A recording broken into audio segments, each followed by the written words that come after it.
Watching New Year's Eve fireworks from popular locations in Sydney can soon be free if New South Wales Labor wins the March election. Joining me now to discuss this further is New South Wales Deputy Labor Leader Prue. Prue, good to see you. How was your Christmas?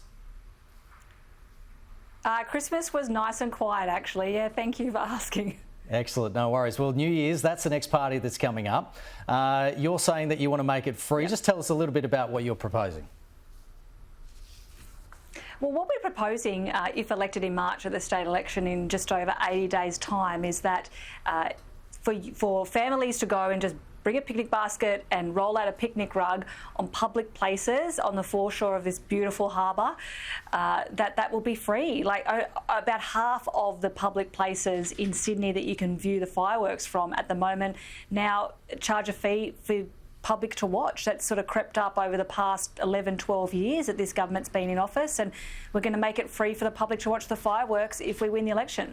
In your press release, it says tens of thousands of people are forced to fork out as much as $600 for the chance to watch the fireworks, but there's only one that costs $600. That's the garden party at the Royal Botanic Gardens in Sydney. That includes free-flowing drinks all night, canapes, food, live entertainment, bands, DJs. You obviously don't want to make that one free, do you? Yeah, I mean, obviously private events are different. That will be separate to this commitment to actually allow people to sit on public land that they can sit on any other day of the week and not be charged for it. You know, like at the end of the day, it's one of the beautiful things about our iconic city that we live in. In fact, we're one of the first cities around the globe that celebrates New Year's. What we do it best, we would argue, of course. And people shouldn't have to pay, I don't think, really, for setting up a picnic blanket on a park when they can do that any other day of the week and not pay for it. Sure, but you would agree that there's quite a want for those private parties where they do provide drinks and entertainment, and they are, according to what I've seen online, they are all sold out. So why put that in your press release if you don't want to make those free? I suppose that's the range of costs that are available to people to pay at the moment. What we're talking about is public places where people can sit any other day of the week and not be charged for it. So, you know, we're talking about sitting down at a public place. Some councils that used to charge for it now don't charge any, and now do a ticketing system or a ballot-based system. That's what we're talking about, looking at if we're getting elected in March next year. Everyone in New South Wales, especially in the Greater Sydney area, deserves the chance to be able to ring in the new year free of charge, especially at the moment when we all know that we're all tightening our budgets, our family budgets, during this cost of living crisis. Okay, so who pays to clean up all these areas the following day? Wouldn't some of the ticket cost for those spots go to covering the clean-up in the next day, or are you proposing taxpayers for the clean-up bill for that? What usually happens under that scenario? Well, we would propose, and this proposal that we're putting forward to the people of New South Wales today is one that's fully costed, fully budgeted for, that we would propose that the maintenance, the staffing, the clean-up the next day would all be covered under existing New South Wales government budgets. Can I ask you something on a different matter? The New South Wales Liberals have agreed to the Premier's plan to add 2 extra women to Parliament ahead of the state election. Dominic Perrottet will list Rachel Merton and Susan Carter on the party's upper house ticket for the first time. He also has given Families Minister Natasha McLaren-Jones a fresh 8-year tenure.